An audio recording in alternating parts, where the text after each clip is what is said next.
ماذا يحدث في قلعة الريدز؟ هزة أرضية بقوة 9 درجات تضرب أنفيلد، ومركزها مسرح الأحلام أولد ترافورد.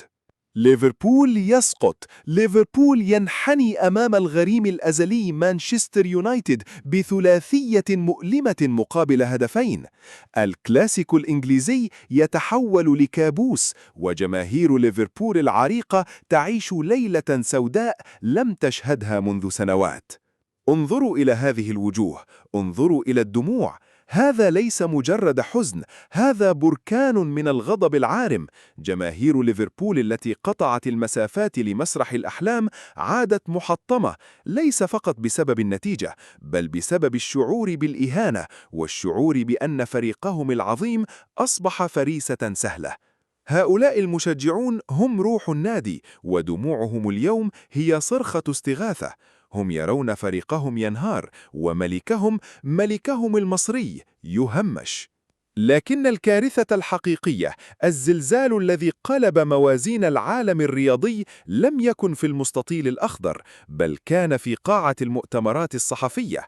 السيد سلوت، هل تعتقد أن غياب المصابين وعلى رأسهم الأسطورة محمد صلاح كان له تأثير على نتيجة المباراة اليوم؟ استعدوا للصدمة. اسمعوا ماذا قال المدرب الهولندي الذي يفترض أنه يقود سفينة الريدز. رد سلوت كان كالقنبلة. لقد قالها بدم بارد: لا، الغيابات لم ولن تؤثر على نتيجة المباراة.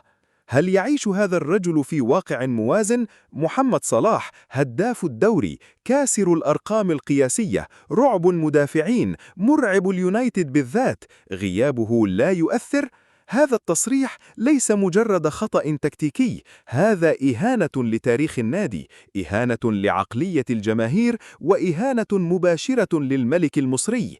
سلوت بتصريحه هذا لم يبرر الخسارة، بل أثبت أنه لا يفهم قيمة النجوم الذين يمتلكهم، ولا يفهم وزن الملك في مثل هذه الملاحم.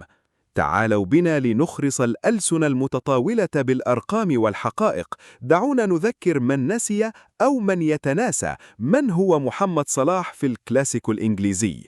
محمد صلاح هو الهداف التاريخي لليفربول في مرمى مانشستر يونايتد. صلاح حفر اسمه بأحرف من ذهب كأكثر لاعب سجل في مرمى الشياطين الحمر في تاريخ البريمير ليج. تذكروا الهاتريك التاريخي في أولد ترافورد، تذكروا كيف كان يرقص ويسجل في كل زاوية. هذا هو صلاح. الأرقام لا تكذب، التاريخ لا يكذب، الإجماع العالمي واضح. الملك المصري هو أسطورة الكلاسيكو بلا منازع، وهو اللاعب الذي يرتجف اليونايتد بمجرد سماع اسمه في التشكيلة، وغيابه لا يؤثر. سلوت، أنت بحاجة لمراجعة حساباتك أو مراجعة تاريخ كرة القدم. جماهير ليفربول قالت كلمتها، وهي كلمة لا رجعة فيها، ومكتوبة بالنار على شاشة التاريخ. جماهير ليفربول: آرني سلوت مدرب فاشل، وصلاح أسطورة لن تتكرر. قد انتر وقت الأعذار. هذه الهزيمة وهذا التصريح كان القشة التي قسمت ظهر البعير. الجماهير لن تغفر، والتاريخ لن يرحم. محمد صلاح سيبقى ملكا متوجا في قلوب العاشقين، بينما سلوت قد يكون هذا هو المسمار الأخير في نعوسه التدريبي في أنفيلد. ما رأيكم أنتم يا عشاق الريدز؟ هل انتهت رحلة سلوت قبل أن تبدأ؟ هل وافقتم على تصريحه الكارثي؟ شاركونا غضبكم في التعليقات، ولا تنسوا الإعجاب بالفيديو إذا كنتم تتفقون مع الملك المصري.